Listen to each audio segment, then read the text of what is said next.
What's going on, guys? Welcome back to the channel. So great to be back and recording and to bring you some more information about the new update for December. So we, of course, have some new items coming to the mix. You can see displayed here. So we're going to be talking about the new troop, the Super Dragon, the new siege machine, the Flame Flinger, and we're going to get to talk a little bit more about the seasonal items to come. We have the Ice Wizard and Santa's Surprise. Plus, we're going to do a brief overview on some of the new levels to come, the balance changes to many of the lower town halls, and some of the changes to star bonuses.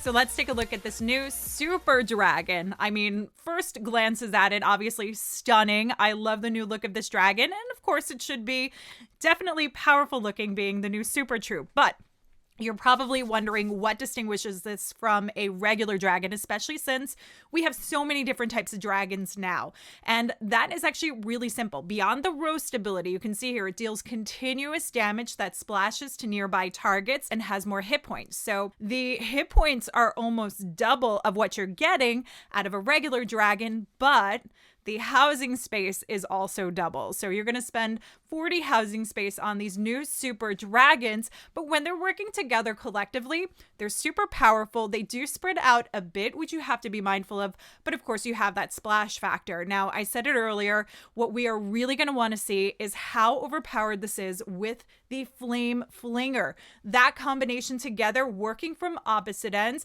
and using the heroes, really will get almost any base that you need to take down with a town hall on the outside edge, with a few caveats, but we'll talk about that in a little bit. And we'll take a little bit more of a look in this in action. But let's actually take a look now at the Flame Flinger, the new siege to come into the mix. Okay, so the Flame Flinger. This is an interesting one because this is very different than our normal siege machines. It is slow moving. I mean, you look at the damage per second as well. We're talking about 165 damage per second. So for DPS, it seems crazy low considering what we have. But the lifetime on this is 125 seconds. So this lasts so much longer, lasts almost like half more of the duration of your actual attack, and can be positioned strategically within your raids to open up walls, to take down town halls, because this does target defenses. So if your town hall 12 and up, you would need to quake it to get the access or have it already targeted, so you have the defenses out and available. But this really is going to be a fun one that I can't wait to see the strategies that come out of it. But one of the simplest ways to use it is out of range of expos, because this has 10.5 tile range. So you can set it far away, snipe off defenses, pick up town halls, and come in from the complete opposite end of the base. Now, this might be something that could be used to go up against box spaces that we saw a lot of teams during the World Championships struggling against, depending on the position of the town hall. But you can use it on many different current bases that we're seeing that do have town halls on the outskirts, as long as it's not getting targeted, particularly by the expos. That would be the biggest concern, or even some outside Teslas. So you might want to consider checking some of the traps, but more times than not, we're not actually seeing them around the town halls. So this does mean base building will need to catch up. I can't wait to show you this in action, but again, let's take a look over, because the hit points here you can see are only 2,000. This is not the strongest unit that we have, obviously the slowest moving, but what it can get for you is absolutely insane, especially with the super dragons. So now let's take a quick look at some of the different strategies that you can use with both the Flame Flinger and the new Super Troop, and a couple of different variations, because I know there are Smash attackers out there that will want to use this in conjunction as well. So we're going to take a couple of looks at different bases, kind of with the same component here, where you do have the town hall on the outside edge. So we can use the Flame Flinger. We're looking for defenses that surround, but not the expos that would actually target it, that do have the range to reach across. Because again, remember, the Flame Flinger has a 10.5 tile range. So you could keep it on the outskirts of some of the defenses and actually start sniping things off. If you're going for the town hall though, you need to make sure that you quake it to activate it. So that's what you see me doing here, is quaking that town hall, activating it and moving it forward. You can also use things like rocket loons or some other troops to start setting up a funnel if you want to get rid of some of the outlying defenses and just get this moving faster, because remember, time is of the essence, and that is one of the things that you could have potentially a problem with. So you can see on the bottom side of the base here, we're targeting for the town hall. The flame flinger is working its way through. On the northern side of the base is where I've set up the funnel with the dragon. So the dragons are working through with the king and queen on opposite sides, bookends here. And I actually bring in the royal champion to help out with that along the king side edge of the base, because the queen can easily reach over the walls. But here we go. You can see that flame flinger down working at the bottom side of the base here for the town hall. And look at that burning function that it also offers here, which is huge because it's taking down some of the other items. While it only targets defenses, you're still going to burn through some of the other items, especially because there's splash involved here. So this is a great way to start quickly getting through the defenses.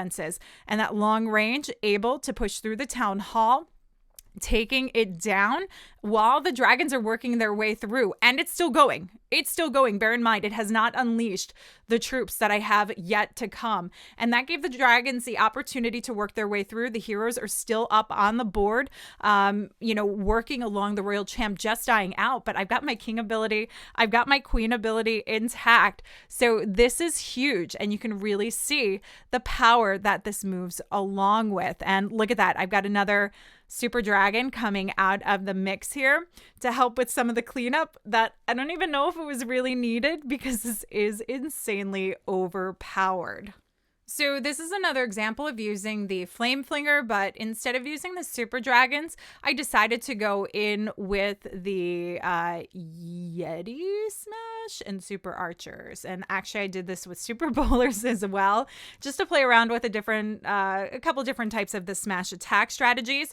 So you're going to see again, I go for the town hall on the bottom side of the base. I'm setting up the funnel here with the warden. So I'm using these in conjunction together, kind of moving this along. And if you're going for the town hall with this flame flinger, don't forget to use the quake unless you really want to wait out until you hit that 51% mark and the town hall is activated.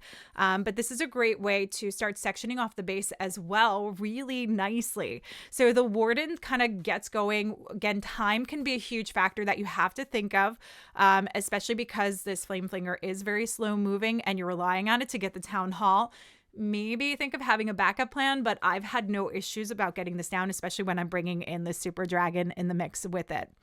You can see also, I want to point out here, I've been bringing super dragons in some of my defenses. I think these are going to be really powerful because it does stall things up and it forces you maybe to use a heal, an ability, or a poison to slow it down quite a bit. Typically you're bringing poisons, but it does actually damage your troops quite a bit coming through, but it might force an earlier ability for the warden than you would typically expect to. So moving this along, we've got easy access moving around while the super archers and yetis are working their way through. The flame flinger has just secured taking down the town hall, and look at how much health it has left over because it's not in range of the defenses. The ones that you really have to worry about are the expos mostly, and obviously the hidden Teslas because you don't know the location of them. But this is still working through very nicely and allowing me to path up and around and over, circling my entire pathing around the opposite side of the base here. And it does wind up veering down a little bit and meeting across, but that's fine because in this case, it does actually work along and pull back together. The queen's on the north side with the royal champion to get everything through. And you can still see that there's a lot of power left over with this, holding on to a rage that I didn't use right off the bat. A lot of super archers down here. And I feel like this kind of attack strategy on these style bases where you have the town halls on a corner side are really going to be easy to start picking off one by one. This is just going to be an overpowered approach that you can use virtually with any style of attack. We'll likely see them coming through with a lot of the hero pushes from the opposite side as well, like the Sohim that I pretty often talk about, which uses drag riders and sneaky goblins and all your heroes on one side of the base, where you would typically have the spread of the town hall in a corner, eagle on another side, and scatter shots on the opposite end. So yeah, this is pretty powerful. Let's take a couple more looks at some other replays so you guys get a feel of how OP this is with some of the other attack strategies. And then we're going to talk a little bit more about the seasonal troops. Okay, so again, this is kind of the same type of approach here, but using the super bullers instead. So I'm just going to speed through this one just so you guys can see, this really does work with a bunch of different options. I feel like the super archers and the Yetis can be a little bit harder to use. Super bullers are definitely overpowered in my mind. We saw that through the World Championships as well, that, super bullers were being used more in the right hands. These are definitely an OP troop.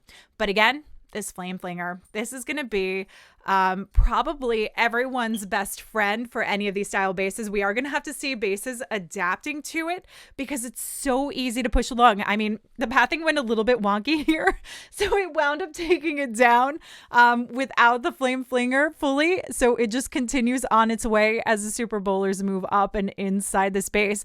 But it still goes and targets those defenses because, again, 120 seconds or so that it has on its timer. So it continues to go almost straight through to the end of your raids. This is going to be, I'm calling it now. I think this is probably going to be one of the most heavily used siege machines that we will have in the game. But I do have a couple more drag attacks as well with this Flame Flinger just to show you, again, how overpowered it is with these super dragons.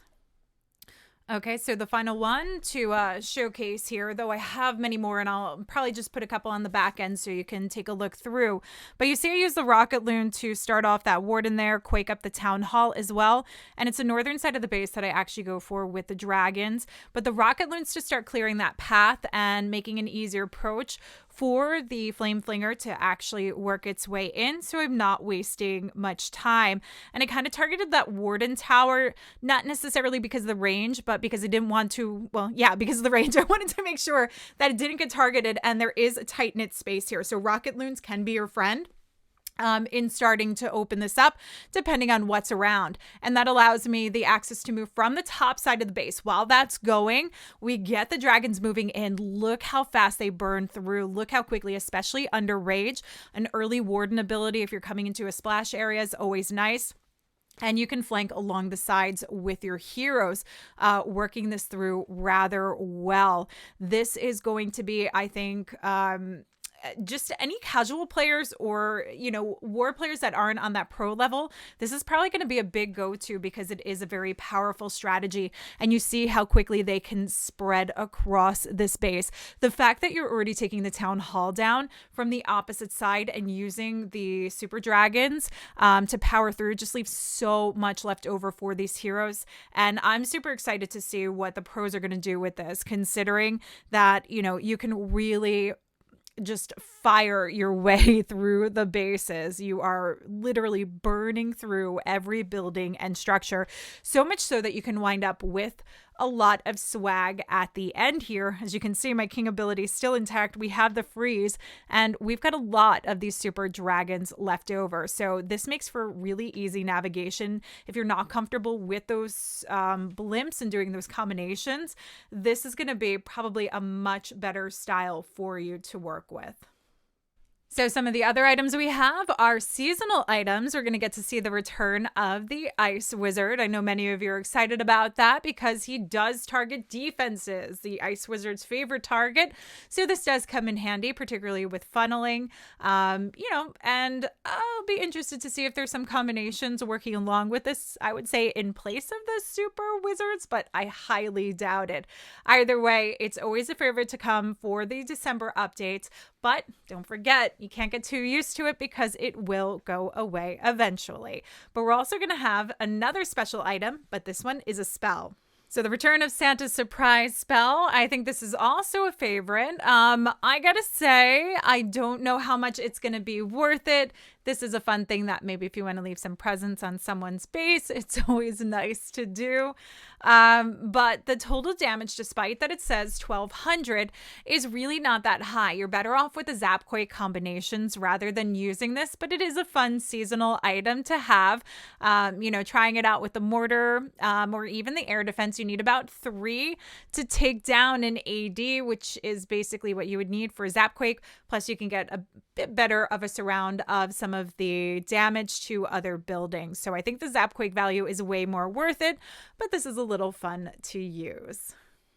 So the only other things that I wanted to discuss briefly are the new levels, the balance changes, and the star bonus rewards. So for the new levels, we are going to see level 15 for the gold mine and elixir collectors. That upgrade cost is going to be 1.2 million in elixir or gold, depending on which you're upgraded. And then the dark elixir drill will also go up a level. So you're going to get more opportunity to house more resources, which is always nice to have, especially as you're trying to farm up your account.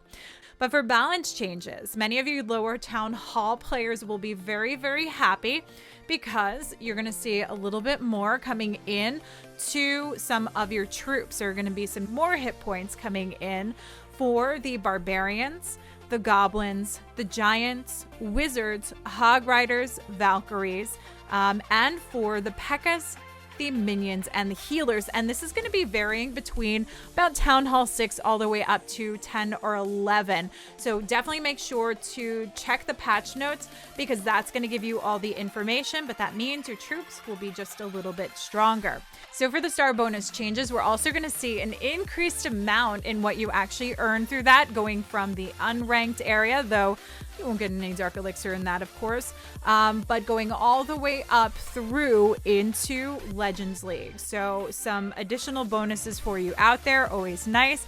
Great ways to try and farm up those accounts and obviously get more resources. But that's about it. And if you want to find more information and details, again, make sure to check the patch notes. I'll leave the links in the description below. And don't forget to hit that thumbs up button. Plus, we are going to get to see some items in the shop. So if you are looking to purchase any of the items that do come up, any of the specials that we have, please don't forget to support a creator. Get a code in if you want to support me and my channel. You can use code LadyB, but make sure that you get it in there and support any one of your favorite content creators. That's about it for now. I would love to hear your thoughts on the new update to come, what you think, what you're most excited for, and of course, I want to hear your success stories, how you're doing after the update drops. Until next time, this is LadyB. I'll catch you guys later.